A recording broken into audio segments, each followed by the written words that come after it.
We're looking to be your long-term store of capital and a long-term source of global growth.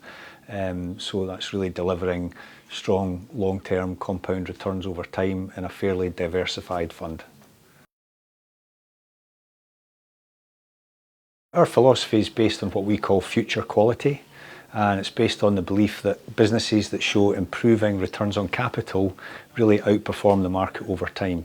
So we're focused on finding those businesses that aren't just quality today, but are actually quality into that future. And for us, it's a 5-year time horizon that we look for that.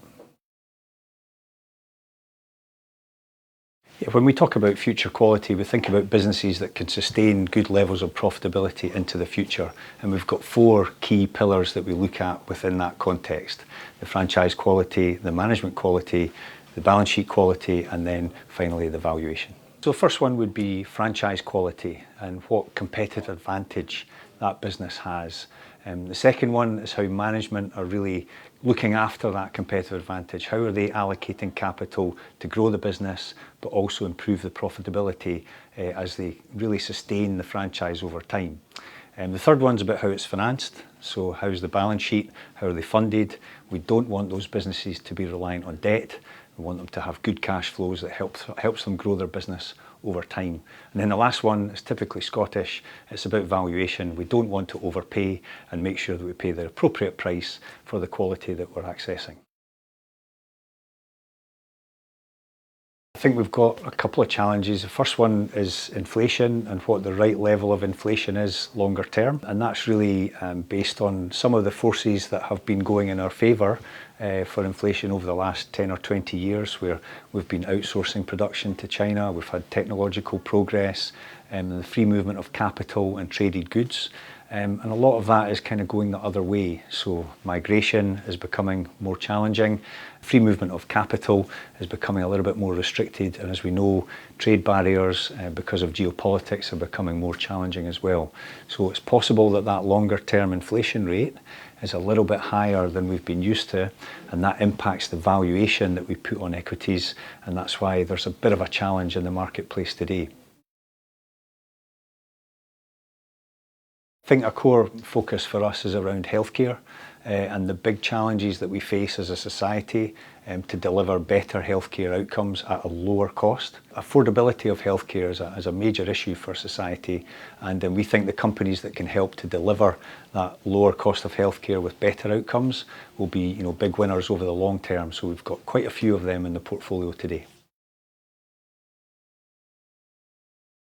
One of the biggest issues facing society today is how we move towards a zero-emission world and transfer away from the use of fossil fuels to a more sustainable alternative.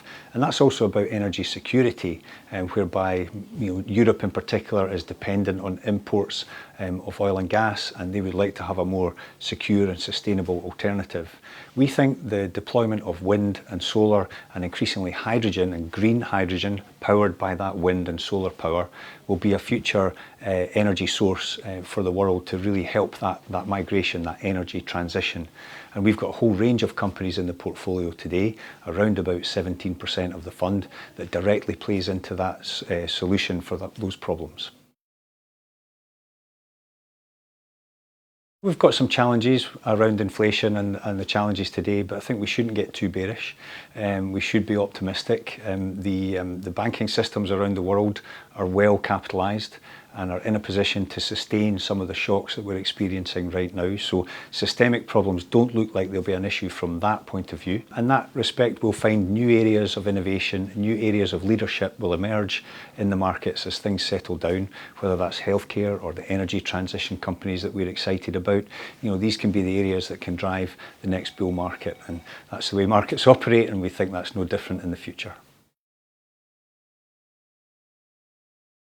I think it's helping individual investors and institutions reach their kind of financial goals. We've all got challenges in our life, and I think provision of pension, provision of savings, and earning good solid returns over time is very challenging. So yeah, I think as a team we really love it when our clients reach those goals and maybe fund a child through university or have the retirement that they're looking for. There's a lot of satisfaction in that.